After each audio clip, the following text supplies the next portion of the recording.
Vamos mergulhar hoje num documento, nossa, realmente extraordinário. É uma carta de 1935 que teria sido psicografada por um pai para os filhos dele, já do outro lado da vida.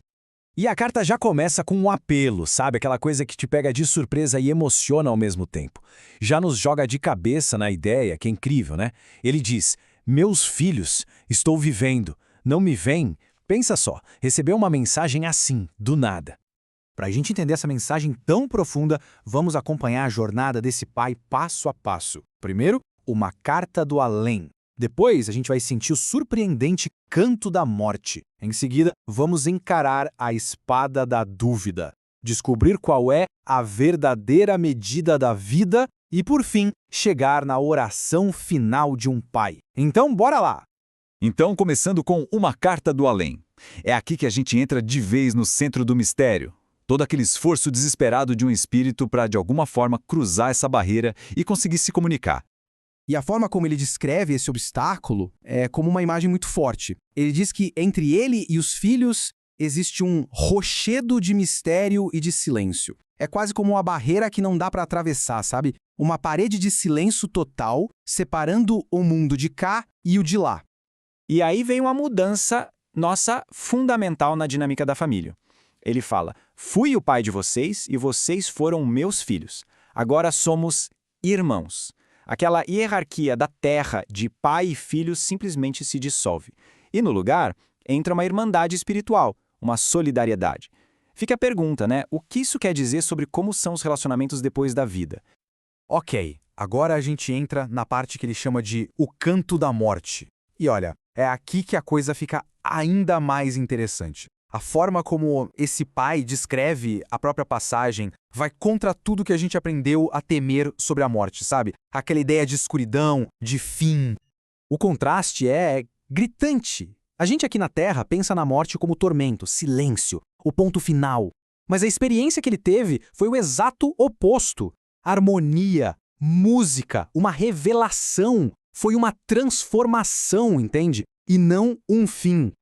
E aqui está o ponto central disso tudo. A metáfora que ele usa para descrever a passagem dele é de uma beleza avassaladora. Ele diz: a morte, meus filhos, cantou para mim, tocando o seu alaúde.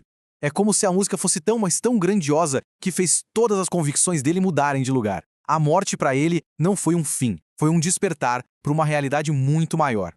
Bom, e tudo isso nos leva para o conflito principal da carta. Porque veja bem, ele está ali, entre dois mundos. E o maior desafio que ele enfrenta não é a morte em si, mas o fantasma da dúvida. A dúvida de quem ficou aqui. Ele até usa uma referência clássica para explicar essa angústia. Qual o cortesão de Dionísio via a dúvida como a espada afiadíssima balouçando-se sobre a minha cabeça. Para ele, a maior ameaça não é o silêncio do além, mas a possibilidade dos próprios filhos não acreditarem nele. Para quem talvez não lembre, essa história da espada de Damocles é uma parábola antiga sobre um perigo que está sempre ali, prestes a acontecer. E para esse pai, a espada é a dúvida. Ela fica ali, o tempo todo, ameaçando cortar o fio fininho que o conecta com o mundo que ele deixou. Mas ele não deixa a gente sem uma solução. E a solução é o amor. Ele usa uma palavra linda, diz que o amor luariza estas sombras. É como se o amor jogasse um luar nessa escuridão da incerteza. É a conexão do coração, do afeto, que consegue ser mais forte que a dúvida da mente.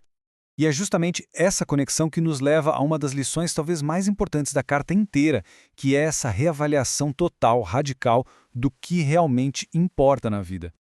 É aqui que a gente vê o que ele chama de grande inversão de valores. Sabe, triunfos na carreira, prêmios, status social, tudo isso, segundo ele, perde completamente o valor. Vira pó. O que realmente pesa na balança do espírito são os atos de compaixão. Defender quem é humilde, ajudar quem precisa, os gestos de amor mais simples. Para mostrar o perigo desses valores daqui da Terra, ele usa o mito de Narciso para dar um aviso bem sutil, mas muito poderoso, contra a vaidade. Ele diz assim: os homens, quando não são Narciso, namorados de sua própria formosura, são as fontes de Narciso. A genialidade dessa metáfora está na dualidade dela. Porque, ok, Narciso amava o próprio reflexo na fonte, isso a gente sabe.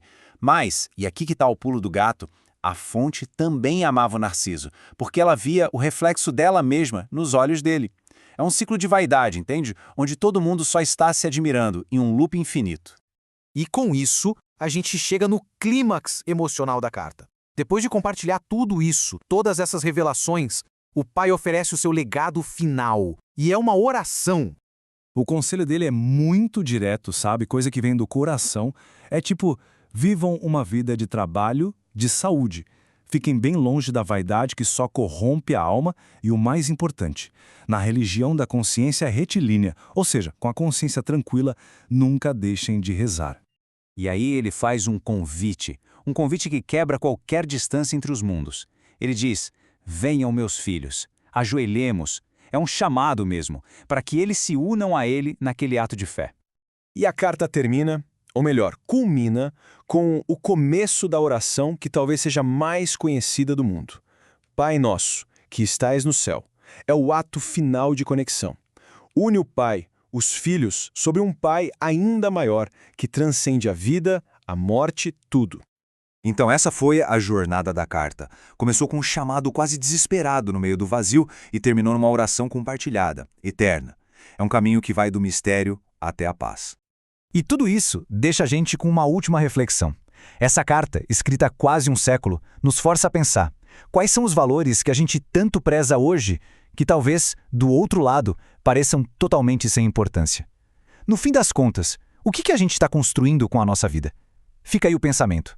Valeu por acompanhar.